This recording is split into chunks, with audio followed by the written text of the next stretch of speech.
Welcome back, everybody, to episode 2 of the Phil's Garage and Speed Shop. Today we do have a golf cart here that will not start, so we're going to go ahead and hook up a starter switch to it and hopefully have this thing start and run.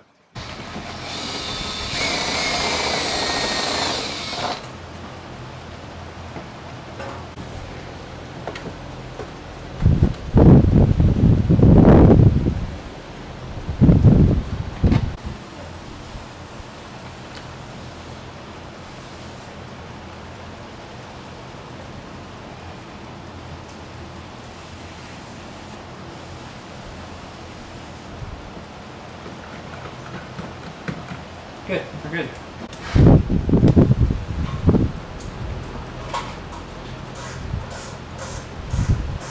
I'm going to disconnect the battery so not have any sparks everywhere.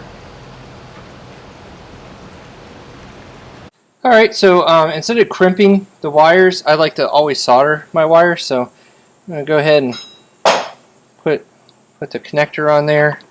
We got the old heat gun. We're going to get that heating up.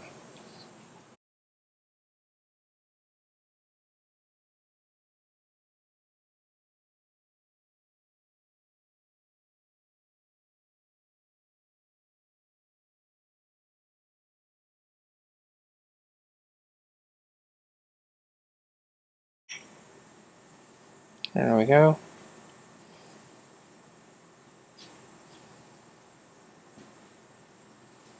And we're good. Now that we've got it soldered on there, I always like to put some shrink or heat shrink on there. I like the